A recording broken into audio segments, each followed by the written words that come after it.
What's up, everybody? Me, Bryson Booker, and I only seen a couple of reviews of these speakers here on YouTube, but I want to give you my own opinion of them. And here they are. They are the Bose 201 Series 4 loudspeakers. These guys came out in 1996. However, mine are not from 1996. I'll give you the date of manufacture a little bit later. But they ran from 1996 until 2002. As far as the 201 series, I think they started they greatly improved over the course of the years, especially their design. To be honest with you, this is my favorite design of the 201 series. Nice cloth grill here. There's the direct reflecting tweeter. These are direct reflecting speakers, by the way. Got the Bose logo. On the side, you have the bass port. And on the back, you have the plugs, which I'll show you on the other one. My speaker cords are a little too short, so that's why they're kind of touching the wall already, because they're not that long. I'm going to get some longer ones soon. But the story on these guys, I actually got them for free. My aunt gave them to me for a kind of birthday / Christmas present. At her house, she has another pair of 201 Series 4s along with a Bose sub. So if they do eventually start a surround sound system, they'll still have speakers to do it with. But the two that she gave to me work absolutely perfectly, even though they're old. But I like old, so let you look at the other one. Basically, this is the right speaker. The other one was the left speaker. So I'll turn it around, because this one's on my rolly chair here. And I'll let you take a look at them. So, right here is information that you can't see. It just says Bose 201 Series 4 left speaker. And it's compatible with receivers up to 120 watts. So, that's not bad for a speaker. I'm actually only putting 15 watts into these from my little Pile mini stereo amplifier that I'll show you in a minute. It's not bad. I'm only putting 15 watts into them. But I wonder how they sound when they're getting maybe 60 watts. I wouldn't go to 120 watts. I would maybe go with a 60 watt receiver at the most. 60 watts would probably be fine. But it actually depends on your application, what you want to use them for. And if you want more power, you got more power to push these with. So that's always good. At the bottom, there's some information. And I don't know if you guys can see that. You got your input terminals there. They just take normal speaker wires. That's hard to see. But it says compatible with receivers, amplifiers, 10 to 120 watts per channel. Impedance is 8 ohms. It says 1996 Bose Corporation. Has the serial number and the date of manufacture, which is very interesting. So my particular speakers came from July 30th, 1999. So even though these speakers are from 1996, my particular models came from 99, which is pretty cool. I didn't know they put the date of manufacture on there. Now, I'm going to give you just a little review on these. I'm going to start with the pros. Now, just as a little disclaimer, I know there are better speakers out there than Bose, but this is my second Bose product. The first Bose product is my Bose OE2 headphones, and I've had those now for, 12, 13, 14, 15, 4 years. Got them in 2012, had them for 4 years. They still work. I still use them almost daily.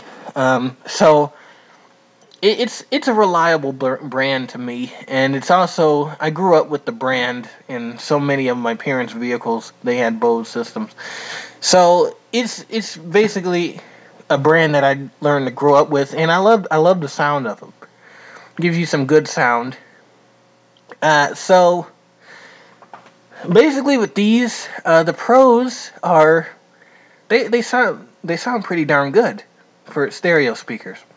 The bass, I was very surprised at the bass that these things can get, even without a subwoofer. I'm telling you, these things can kick, and you don't really need a subwoofer, especially in this basement. I really don't need an extra subwoofer.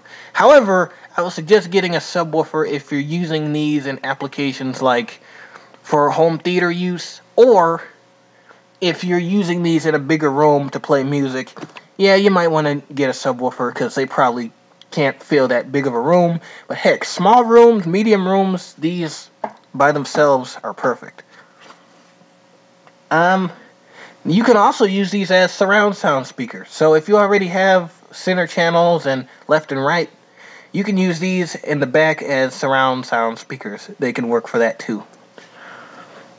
The stereo tweeter direct sound Actu. So basically, when these were advertised, they advertised these speakers as like speakers that you would mainly to imitate the sound of a concert. So basically, these stereo tweeters are aimed at your ears, sorta, and the sound comes at you, and it's supposed to be full, rich, and all that stuff that, you know, Bose always claims that their products deliver. And to be honest with you, they were actually right. This speaker does deliver some full, rich sound, especially with that deep bass. But that's not overridden by the mid-range driver, which, by the way, is about a 10-inch driver, paper cone. I know, I hate it too, but it's a paper cone. Along with a little dome tweeter in this portion of the cabinet. You can take the grill off, but I like to keep the grill on. Just looks more uniform that way. But it's pretty darn good. Anything that you play on these speakers can shine. But let me tell you, the most genre that seems to shine the best on the 201 Series 4, if you put on classic rock, if you put on anything from the 70s, these things can rip it. It's just wow. Everywhere. But I would say the best sounding songs that came from these speakers had to be the ones that I had from the 70s and early 80s. It's just something about when the songs are played on these speakers that they shine the most. And that's just my opinion, but if you get a pair of these, just play anything from the 70s. It doesn't matter if it's James Taylor or Thin Lizzy, whatever. Just play it. You'll be impressed. Everything is balanced in this speaker. Nothing overrides anything. Well, except the tweeter at some portions. But that's going to be coming in the cons when I get to them. But I enjoy the sound. I really do. I had some memories on these speakers. I had these speakers for about, February, March, April, June, July, August, for about 6 months. So I wanted to, break them in, see how they sounded. They sound pretty darn good for what they are. You can actually put them on the wall, which I might do eventually, instead of sitting them on these little chairs here. But for right now, they're fine. Cons. This is a big con with these. You have to position these. The positioning of these speakers have to be spot on to get the sound that they advertise them for. So you can't, with these speakers, you can't have one at one end of the room and the other one all the way at the other end of the room. You have to have them at least 2 feet from each other, which I don't think I have that here. I think that's 2 feet, but they can't be too far away from each other and they can't be too close to each other. You have to get that positioning right. And that kind of sucks, if you ask me, because you really have to critique the positioning for these speakers. You really do, to get them to sound great. But let me tell you, once you position them in the way they're supposed to be, you'll be blown away by the sound that they can deliver. But if you don't position them in the right way, you're probably not going to be satisfied with the sound. And I can tell why there's so many Bose bashers out there, because yes, some of their products, they do all this research, but yeah, it's not really plug and play. You have to actually physically sit in a room and try to, adjust the speaker to where, it sounds as advertised. And I can understand that for some people that can be a pain in the butt, because you can't just set them up wherever and play them. You actually have to think about where you put them and position them right for them to sound good. But let me tell you, once you get it, or once your preferences of how you want it to sound, once you get it there, you'll fall in love. If you scoot the speakers closer to a wall, it'll sound more bassy.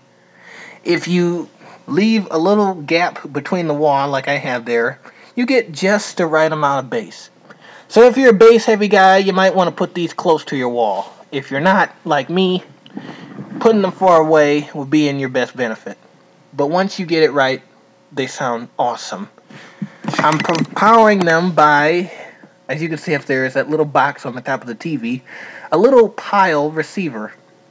And all of this does, it just sends 15 watts to each speaker with the volume control and a power switch. That's it. No extra EQ, none of that, because these guys really don't need it. They claim they pre-EQ'd these speakers, so any EQ that you try to put in them is basically probably useless. So I would run them flat. Don't boost the bass, don't boost the treble, because it's basically pointless. And they won't really sound pleasing to the ear if you try to heavily EQ these things. Music, they're perfect. And that's what they were originally intended for. These speakers were basically marketed as music speakers.